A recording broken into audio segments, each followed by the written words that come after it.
Praise the Lord. இன்றைய மன்னா எங்கள் BP திருச்சபையிலிருந்து உங்களுக்காக. பிரியமானவர்களே, ஒரு வசனத்தை கூட நாம் வாசிக்கலாம். நீதிமொழிகள் 23:18.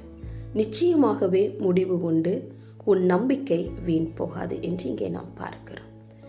பேதுரு கடலின் மீது ஆண்டவரை பார்த்து நடந்து கொண்டு போன போது அவருக்கு எந்த பயமும் இல்லை. ஆனால் இறைகிற காற்றையும் கடலையும் பார்த்த பொழுது அவர் அமிழ்ந்து போனார்.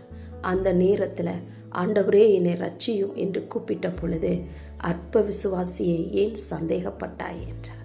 அதே போல சாராளுடைய வாழ்க்கையிலே கர்ப்பம் செத்து போன போது ஆண்டவர் வாக்குத்தத்தம் பண்ணினார்.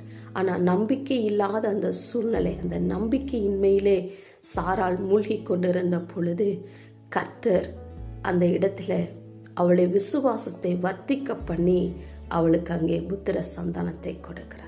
பிரியமான தேவ ஜனமே, இந்த குரூப் விசேஷமாக புத்திர பாக்கியம் இல்லாத தம்பதிகளுக்காய் உருவாக்கப்பட்டது.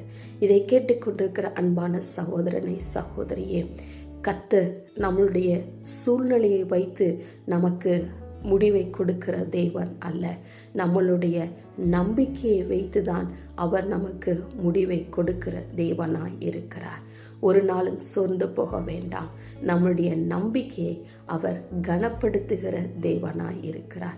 இது நிமித்தம் உண்டான எல்லா வெறுமையும் தனிமையும் மாற்ற அவர் வல்லமையுள்ளவராய் இருக்கிறார். ஆமென்.